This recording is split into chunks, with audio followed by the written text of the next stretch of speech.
हे आहे की तो ट्रक पोलिसांनी हिट अँड रन मध्ये पकडला होता आणि नंतर तो ट्रक त्यांनी दगडांनी भरला आणि जंतर मंतरला लावून ठेवला.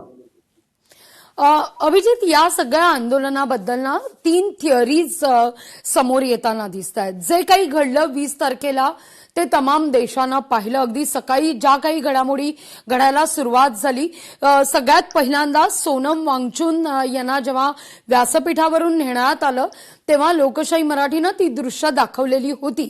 काय घडलं, पांढरा कपडा लावण्यात आला आणि त्यानंतर सोनम वांगचुक यांना त्या ठिकाणावरून नेण्यात आलं.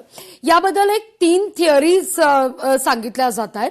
एक तर असं म्हटलं जात होतं की शनिवार रविवार होता, त्याला लागून त्यामुळे मोठ्या प्रमाणावर तिथे आंदोलक येऊ शकतात, गर्दी होऊ शकते, त्यामुळे आंदोलन पांगवण्याचा प्रयत्न करण्यात आला. दुसरा एक मुद्दा याच्यात थिअरी अशी एक समोर आली की राहुल गांधी त्या ठिकाणी येणार होते, अशी एक चर्चा होती. आणि तिसरं असं होतं की हे आंदोलन अधिक हाताबाहेर जाऊ नये याकरता म्हणून या सगळ्या गोष्टी होण्याची शक्यता वर्तवली जात होती. तुम्हाला काय वाटतं, नेमकं काय असावं यामागे?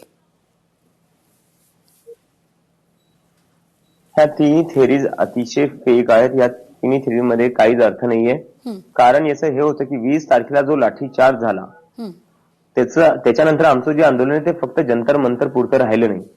ते आंदोलन देशभरात पसरलं. आपण पाहिलं मुंबईमध्येही लोकांनी आंदोलन केलं, पुण्यातही केलं, नागपूरमध्येही केलं, नाशिकमध्येही भरपूर मोठं आंदोलन झालं आणि महाराष्ट्रासोबत बंगालमध्ये झालं, बिहारमध्ये झालं, कर्नाटकामध्ये झालं, तमिळनाडूमध्ये झालं, मध्य प्रदेशमध्येही झालं, राजस्थानमध्येही झालं. ते देशातल्या प्रत्येक भागात देशातला तरुण रस्त्यावर उतरला आणि तो मग आता फक्त धर्मेंद्र प्रधानचा राजीनामा घेऊन चालणार नाही, नरेंद्र मोदीलाही राजीनामा द्यावा लागेल जो लाठीचार्ज झाला त्याच्यामुळे, अशा गोष्टी ते बोलू लागले. तर कुठं ना कुठं सरकारला भीती वाटली, जर आज आपण धर्मेंद्र प्रधानचा राजीनामा घेतला नाही तर हा तरुण आपल्यासोबत कधीच येणार नाही. आणि त्याच भीतीपोटी सरकारने धर्मेंद्र प्रधानचा राजीनामा घेतला. लोकशाही मराठी ऐका, पहा, जागरूक रहा.